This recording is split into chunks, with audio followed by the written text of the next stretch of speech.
আসসালামু আলাইকুম, সবাই কেমন আছেন? আমি আজকে পলি মাছ দিয়ে আলু দিয়ে কাঁচা আমের তরকারি রান্না দেখাচ্ছি। প্রথম মাছটা ভেজে নিচ্ছি। পেঁয়াজ দিয়ে আলুটাকে হলুদ মরিচ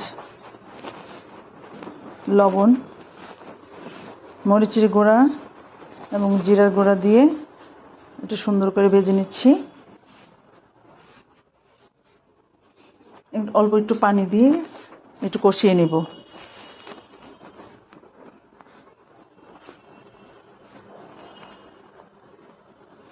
তারপর পরিমাণ মতো ঝোল দিয়ে আমটাকে দিয়ে দিয়েছি।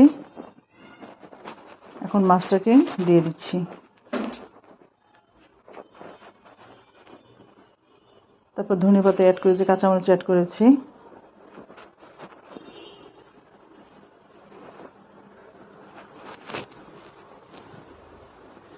হয়ে গেল সুস্বাদু আমের ঝোল আলু দিয়ে খুব সুন্দর একটা পলি মাছের আমের ঝোলের তরকারি।